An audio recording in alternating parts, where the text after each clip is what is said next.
80%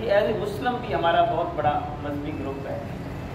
سارے مسلمان آپس میں اسی محبت کی فضا کو قائم رکھتے ہوئے رشتے بنائیں، پھر اس میں لذت آئے. حضرت عبداللہ بن عباس رضی اللہ تعالیٰ عنہ فرماتے ہیں کہ اگر ایک شخص زندگی میں 3 بار بھی مجھے ملنے آئے بغیر کسی مفاد کے، تو میں ساری زندگی بھی اس کے ساتھ احسان کرتا رہوں تو اس کے احسان کا بدلہ میں نہیں دے سکتا.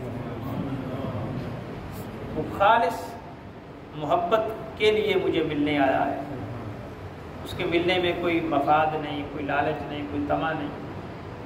ہم تو رشتہ داروں کے پاس میں ملنے جاتے ہیں تو پھر کہیں اس میں لالچ ہوتے ہیں. اگر وہ صاحب حیثیت رشتہ دار ہوں تو پھر ہمارے ملنے کے انداز اور ہوتے ہیں. اگر غریب رشتہ دار ہوں تو طرز ملاپ بدل جاتا ہے. خالص اللہ کی رضا کی خاطر غیروں سے ملتے ہیں، اپنوں سے کیوں نہیں؟ حضرت ابراہیم، یہ لوگ کیسے بڑے بنتے ہیں؟ اس کے اندر خلوص ہی ہوتا ہے. مفاد کا عنصر زندگی سے ختم ہو جائے، لالچ کی خواہش ختم ہو جائے تو انسان بہت اوپر نکل جاتا ہے، اللہ اس کو اپنے قریب کر لیتا ہے. ہم معاشرے میں جب کسی کو دیتے ہیں تو لینے کی خواہش پہلے رکھتے ہیں کہ یہ مجھے کب دے گا. دیتے ہوئے لینے کی خواہش کو ترک کر دینا چاہیے. حالانکہ ملتا بھی کچھ نہیں ہے. یہ شادیوں بیاہوں پہ ہم کسی کو دیتے ہیں تو لینے کی اگر خواہش دل سے نکال دی جائے اس کا ثواب ہوگا. اگر لینے کی خواہش پال لی جائے تو ملتا بھی کچھ نہیں. آج اگر آپ 1000 دے رہے ہیں، 10 سال کے بعد اس کی شادی ہونی ہے، وہ آپ کو 2 بھی دے دے تو 1000 کا مد مقابل وہ نہیں ہے. 1000 کے مقابلے میں وہ کوئی حیثیت نہیں. لہذا ایسے حالات میں اگر کوئی مریض ہے تو اس کو دیا جائے، اگر کسی کی خوشی ہے تو اس کو دیا جائے، عید پہ کسی کو دیا جائے، تو واپسی کی تمنا نہ کی جائے. یہ اسلام ہے. واپسی کی تمنا چھوڑ دی جائے. کوئی تو کام خدا اور اس کے مصطفیٰ کے لیے بھی کر لیا جائے. ہر کام میں اپنا انٹرسٹ سامنے رکھتے ہیں. کوئی تو اللہ کے لیے بھی کر ہی لیا جائے اور پھر اس پر ہم کریں کہ باری تعالیٰ یہ کام تیرے لیے کیا تھا. اور یقین کریں جو خدا کے لیے کریں گے نا، کوئی بات اگر ملنی ہے نا ہمیں اللہ اور اس کے رسول کی بارگاہ سے تو اسی پہ ملنی ہے. سبحان اللہ. عمل چھوٹا بڑا نہیں ہوتا، پیچھے خلوص چھوٹا بڑا ہوتا ہے. عمل چھوٹا بھی ہو لیکن نیت خالص ہو، اللہ اس کو بڑا بنا دیتا ہے. عمل بڑا بھی ہو، نیت دکھاوے کی ہو تو وہ چھوٹے سے بھی بدتر عمل ہے. اس کی کیا کئی نمازی ایسے ہیں، حضور علیہ الصلوۃ والسلام نے فرمایا کہ نماز پڑھ کے نکلتے ہیں وہ نماز اس کے لیے بد دعا کرتی ہے.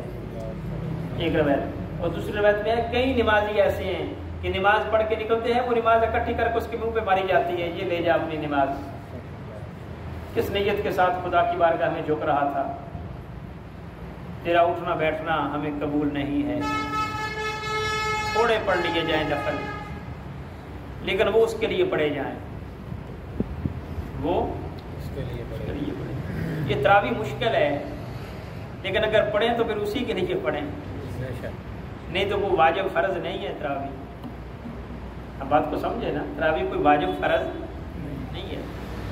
سنت پہ بھی اختلاف ہے مسالک کا، لیکن میں اس کی اہمیت نہیں کم کرنا چاہتا کہ آپ کل کو کوئی بھی نہ آئیں. اس کا مطلب یہ نہیں، مقصد میرا کہنے کا یہ ہے کہ فرض واجب نہیں ہے. آپ کو بھی پتہ ہے یہ نفلی عبادت ہے، پھر اس کو نفلی پڑھنا ہے تو پھر یہی تو کم سے کم اللہ اور اس کے رسول کے لیے پڑھ لی جائے.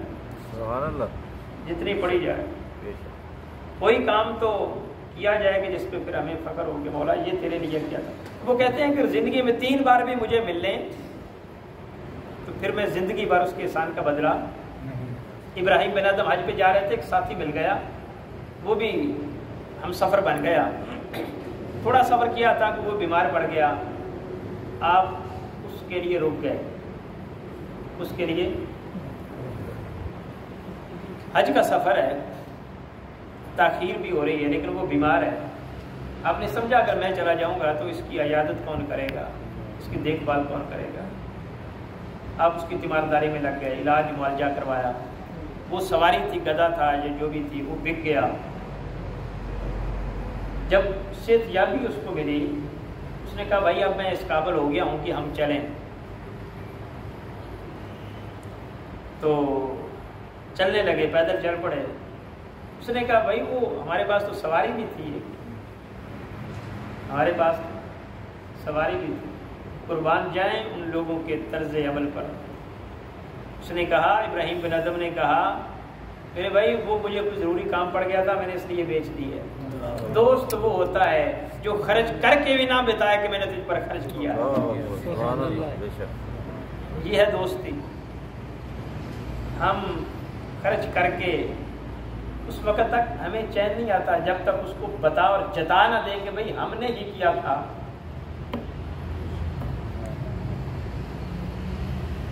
ہم نے کیا تھا. یہ جو میں اور ہم ہے نا، یہ انسان کو تباہ کر دیتی ہے، یہ کیے پہ پانی پھیر دیتی ہے انسان. فرمایا محبت کو فروغ دیا جائے، کسی کے متعلق بدگمانی نہ کی جائے، بدگمانی سے بچا جائے، کسی کی عیب نہ تلاش کیے جائیں. کہا نا اس کی عیب تلاش نہ کرو. یہ عیب تلاش کرنے کی اسلام اجازت نہیں دیتا. ولا تجسسوا، یہ ہے جاسوسی کرنا، اس کے عیب تلاش کرنا. ہم اس ٹو میں رہتے ہیں کہ اس کا کوئی ویک پوائنٹ میرے ہاتھ آ جائے، یہ ہے عیب تلاش کرنا. کسی کے ویک پوائنٹ کی ٹو میں لگے رہنا اور کوئی پوائنٹ ہاتھ میں رکھنا تاکہ کل کو اس کو بلیک میل کیا جائے، یہ ہے جاسوسی. اس سے منع کیا ہے. حضور نبی مکرم صلی اللہ علیہ وسلم نے فرمایا کہ اگر تم لوگوں کے عیب تلاش کرو گے تو تم ان کو خراب کر دو گے، مزید وہ بگڑ جائیں گے. ایک روایت میں آتا ہے آقا علیہ الصلوۃ والسلام نے فرمایا جس کی داڑھی سے شراب ٹپک رہی تھی، ایک شخص لایا گیا حضور کے پاس جس کی داڑھی سے شراب ٹپک رہی تھی. حضرت ابن مسعود نے فرمایا کہ ہم کو تجسس کرنے سے منع کیا گیا ہے، لیکن اگر ہمارے سامنے کوئی چیز ظاہر ہوگی تو ہم اس کے تقاضے پر عمل کریں گے. اور ایک روایت ہے جس نے کسی مسلمان کے عیب پر پردہ رکھا، اللہ قیامت کے دن اس کے عیبوں پر پردہ رکھے گا. جب تم، ایک روایت میں ہے حضرت ابن عباس سے مروی، جب تم اپنے ساتھی کے ایوب کا ذکر کرو تو اپنے عیبوں کو یاد کر لیا کرو. وہ رہی اپنے عیبوں پر جو نظر میں کوئی برا نہ رہا. اور پھر ایک روایت ہے حضور نے فرمایا تم میں سے کوئی شخص اپنے بھائی کی آنکھ میں تنکا دیکھتا ہے لیکن اپنی آنکھ کو بھول جاتا ہے.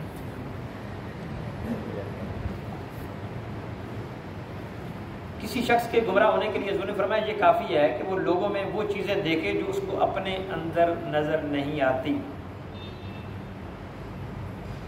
اپنے اندر نہیں دیکھتا، لوگوں کے اندر دیکھتا ہے، یہ اس کی برائی کے لیے کافی ہے. اور جو کام وہ خود کرتا ہے ان کاموں میں دوسروں کی مذمت کرتا ہے اور لاجانی باتوں سے اپنے ہم نشین کو ایذا پہنچاتا ہے. ہم اپنے عیبوں کو نہیں دیکھتے، لوگوں کے عیبوں کو اچھالتے اور دیکھتے ہیں. ولا تجسسوا، پھر آگے فرمایا ولا یغتب بعضکم بعضا، ایک دوسرے کی غیبت نہ کرو. غیبت بہت بڑی مذمت کی گئی ہے.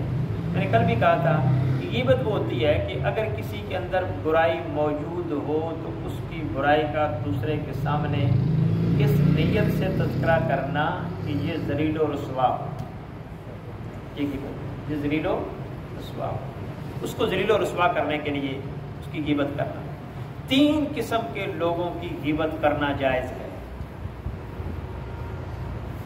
آپ کہیں گے کہ نبی صاحب بہت زیادہ پھر حکمرانوں کی کرتے ہیں. اس حوالے سے یہ روایت مجھے مل گئی، میں آپ سے شیئر کر دیتا ہوں. 3 قسم کے لوگوں کی غیبت اور برائی بیان کرنا جائز ہے۔ پہلے نمبر پر لکھا ظالم حکمران، ظالم حکمران کے عیب بیان کرنا اور اس کی غیبت کرنا جائز ہے۔ ظالم کسے کہتے ہیں؟ جو رعایا کے حقوق ان تک نہیں پہنچاتا، جو لوگوں کو انصاف نہیں دیتا، جو لوگوں کا پیسہ لوگوں پر صحیح طریقے سے خرچ نہیں کرتا، وہ ظالم ہے۔ ظالم حکمرانوں کے حوالے سے بات کرنا جائز ہے۔ دوسرا، جو شخص لوگوں کے سامنے اللہ کی نافرمانی کرتا ہے، یعنی سرے عام نافرمانی کرتا ہے، سرے عام شراب پیتا ہے، سرے عام بدکاری کرتا ہے، سرے عام سود کھاتا ہے، سرے عام کرتا ہے، وہ ڈرتا ہی نہیں، اس کے بارے میں کہنا یہ جائز ہے۔ اور تیسرا، وہ بدعتی جو لوگوں کو بدعت کی دعوت دیتا ہے، ایک غلط کام دین میں داخل کر دیا، اس کو بدعتی کہتے ہیں، اور پھر وہ کہتا ہے کہ آؤ مل کر کریں، اس کی بھی غیبت بیان کرنا جائز۔ تو ان 3 قسم کے لوگوں کی غیبت بیان کرنا جائز ہے۔ اس کے علاوہ جو اچھی شہرت کا عمل ہو، نیک آدمی مشہور ہو، ضروری نہیں نیک تو پھر غلطیاں تو ہر کسی سے ہوتی ہیں، جس کی شہرت اچھی ہو اس کے بارے میں ایسا کرنے کی اجازت نہیں ہے، باقی عام مسلمانوں کے حوالے سے بھی اجازت نہیں ہے، تو کسی کی غیبت نہ کی جائے۔ حضور نبی مکرم صلی اللہ علیہ وسلم نے فرمایا مجھے معراج کروائی گئی تو میں ایسے لوگوں کے پاس سے گزرا جن کے پیتل کے ناخن تھے، وہ ان ناخنوں سے اپنے چہروں اور سینوں کو نوچ رہے تھے۔ میں نے پوچھا جبریل یہ کون لوگ ہیں؟ انہوں نے کہا یہ وہ لوگ ہیں جو لوگوں کا گوشت کھاتے تھے، ان کی عزتوں کو پامال کرتے تھے، لوگوں کی عزتیں اچھالتے تھے۔ اور ایک روایت میں آتا ہے جس شخص نے کسی مسلمان شخص کا گوشت کھایا اللہ تعالیٰ اس کو اتنی ہی دوزخ کی آگ کھلائے گا۔ گوشت کھانے سے مراد یہ غیبت ہے۔ جس شخص نے کسی مسلمان شخص کا حرام کپڑا پہنا اللہ اس کو اتنا ہی دوزخ کا کپڑا پہنائے گا۔ جس نے کسی شخص کو دکھاوے اور ستانے کے لیے کھڑا کیا اللہ اس کو قیامت کے دن دکھاوے اور ستانے کے لیے کھڑا کرے گا، یعنی جیسا کریں گے ویسا بنے گا۔ ایک روایت میں آتا ہے کہ غیبت زنا سے بھی زیادہ سخت گناہ ہے۔ ابو سعید حضرت جابر رضی اللہ عنہ، یا رسول اللہ غیبت کرنا زنا سے زیادہ سخت کیسے ہو گیا؟ سوال صحابہ نے بھی کر دیا۔ آپ نے فرمایا ایک آدمی زنا کرتا ہے پھر توبہ کرتا ہے اللہ اس کی توبہ کو قبول کر لیتا ہے، غیبت کرنے والے کی اس وقت تک مغفرت نہیں ہوتی حتیٰ کہ جس کی غیبت کی ہے وہ اس کو معاف نہ کرے۔ حقوق اللہ معاف ہو سکتے ہیں، حقوق العباد کی معافی ملنا مشکل ہے۔ یہ جو کہتے ہیں نا ایک ٹرینڈ ہے، حدیث میں آتا ہے کہ جی یہ کام کریں گے تو گناہ معاف ہو جائیں گے، سارے گناہ، اس سے مراد حقوق اللہ ہوتے ہیں۔ خدا کے حوالے سے جو غلطیاں ہو گئیں، نماز روزے حج زکوٰۃ میں جو غفلتیں ہو گئیں، جو کوتاہیاں ہو گئیں، جو نافرمانیاں ہو گئیں، اس کی معافی دیتا ہے اللہ۔ جو بندوں کے حقوق ہیں اللہ اس پہ معاف نہیں کرتا جب تک وہ معاف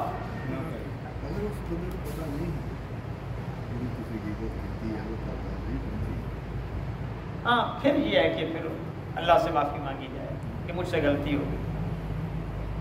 اگر اس کو پتہ چل گیا کہ مجھے وہ رسوا کر رہا تھا، یہ اس نے بات آگے اچھالی ہے، میری عزت پامال کی ہے اس نے، اس حوالے سے یہ ہے کہ پھر اس سے معافی لے جا کر معذرت کرے، سوری کیے یار میرے سے غلطی ہو گئی تھی، میں آپ کی بات کر بیٹھا، مجھے معاف کر دو، اس کا طریقہ یہ ہے۔ لیکن اگر اس کو نہیں پتا، مجھے پتا ہے کہ میں نے اس کا کیا ہے، تو پھر بھی مجھے اس سے معذرت کر لینی چاہیے۔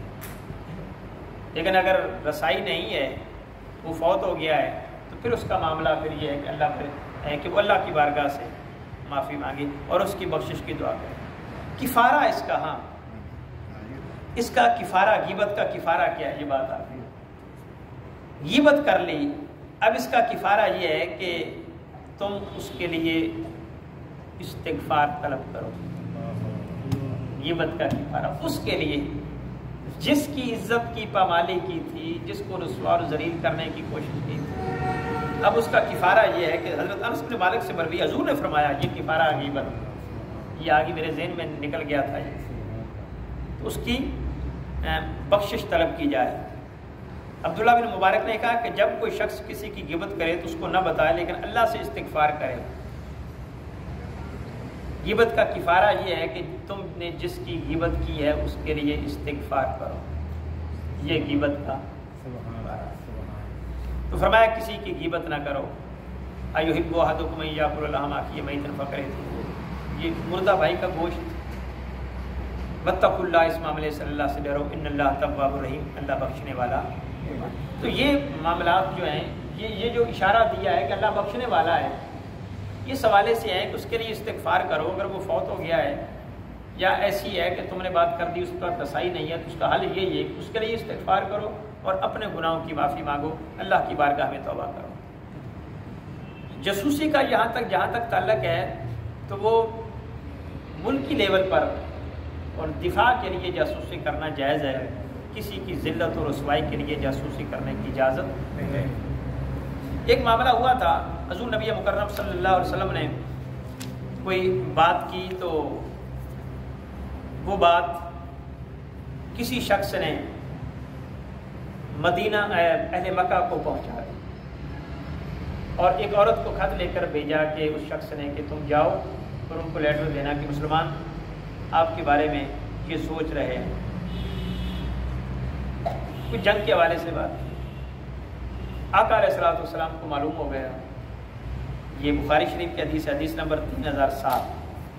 حضور نبی مکرم صلی اللہ علیہ وسلم نے حضرت علی سے حدیث ہے کہ حضور نے مجھے حضرت زبیر کو حضرت مقداد کو بھیجا، فرمایا تم روانہ ہو حتیٰ کہ مکہ اور مدینہ کے درمیان ایک باغ ہے، روزہ خاک، اس میں پہنچ جاؤ، وہاں ایک مسافرہ ہوگی، اس کے پاس ایک خط ہوگا، وہ اس سے لے کر قبضے میں کر لو۔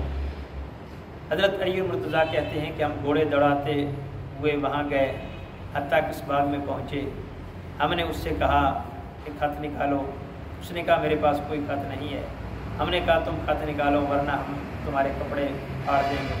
پھر اس نے اپنے بالوں کے جوڑے کے اندر سے خط نکالا۔ حضور نہیں جانتے یہ کیسے جان گئے، یہ کیسے جان گئے، آقا علیہ الصلوۃ والسلام کو کیسے پتہ چل گیا۔ ہم اس خط کو لے کر حضور کے پاس آئے، اس خط میں لکھا تھا، یہ ایک مکتوب حاتم بن ابی بلتہ کی طرف سے ہے، مشرکین مکہ کی جانب۔ اس میں حضور کی بعض کارروائیوں کی خبر دی تھی۔ حضور علیہ الصلوۃ والسلام نے پوچھا اے حاتم یہ کیا ہے؟ انہوں نے کہا یا رسول اللہ میرے خلاف کارروائی میں جلدی نہ کرنا، میری بات سن لینا، میں قریش کے قبیلے سے نہیں ہوں لیکن میں وہی رہتا تھا، مہاجرین کی مکہ میں رشتہ داریاں ہیں جن کی وجہ سے ان کے اہل اور مال محفوظ رہیں گے، پر میری ان کے ساتھ کوئی رشتہ داری نہیں تھی، تو میں نے چاہا کہ میں ان پر کوئی احسان کر دوں تاکہ وہ میرے رشتہ داروں کی وہاں حفاظت کریں۔ یعنی ان مہاجرین کی تو وہاں رشتہ داریاں ہیں، میری وہاں پہ میرے عزیز رشتہ داروں کے ساتھ وہ اچھا سلوک کریں گے۔ میں نے یہ کام کسی کفر یا ارتداد کی وجہ سے یا اسلام کی بات کفر کو پسند کرنے کی وجہ سے نہیں کیا، میں نے اس نیت سے کیا۔ حضور علیہ الصلوۃ والسلام نے فرمایا اس نے تم سے سچ کہا ہے، تب نے تم سے سچ کہا ہے۔ حضرت عمر نے کہا یا رسول اللہ مجھے اجازت دیں میں اس منافق کا سر قلم کر دوں۔ آپ نے فرمایا عمر نہیں، یہ غزوہ بدر میں شریک ہوا تھا۔ سبحان اللہ۔ اب آگے بڑا ہی جملہ خوبصورت ہے، قربان جائیں ان لوگوں کی عظمت پر۔ آقا علیہ الصلوۃ والسلام نے فرمایا یہ غزوہ بدر میں شریک ہوا تھا اور تمہیں کیا پتا کہ اللہ نے اہل بدر کی جانب متوجہ ہو کر فرما دیا تھا آج کے بعد تم جو چاہو کرو تمہاری بخشش کر دی گئی ہے۔ سبحان اللہ۔ حالانکہ یہ کام کوئی معمولی نہیں تھا، لیکن جو چاہو کرو تمہاری بخشش۔ میں نے کہا کوئی ایک ادا ہی پسند آ جاتی ہے پھر ساری باقیوں میں پانی پھر دیا جاتا ہے کہ میں اس کو دیکھوں یا اس کو دیکھوں۔ یہ غزوہ بدر والوں نے جو کردار ادا کیا تھا، اپنی جان ہتھیلی پہ رکھ کے اللہ کے دین کی سربلندی کے لیے نکلے تھے، اب اللہ اس کو کبھی بھول سکتا ہے؟ ہم زندگی بھر کسی شخص کی بہت ساری خامیوں اور خرابیوں کو اگنور کر دیتے ہیں صرف اس وجہ سے کہ فلاں مشکل کام میں یہ میرے کام آیا تھا۔ اللہ بھی فرماتا ہے میرے دین پہ مشکل وقت تھا، یہ کام آیا تھا، اب میں اس نیکی کو دیکھوں یا ان کی برائی کو دیکھوں؟ فرمایا جو چاہے کرے، میں نے بخشش کا فیصلہ کر لیا ہے۔ سبحان اللہ۔ تو یہ ہوتا ہے کہ میں نے کہا کوئی کام تو اس لیے کریں کہ جس پر ہمیں فخر ہو کہ اللہ اس کو قبول کرے گا، پھر چھوٹی موٹی غلطیاں جو ہوں گی شاید وہ درگزر کر جائے. دعا ہے اللہ جل مجدہ عمل کرے.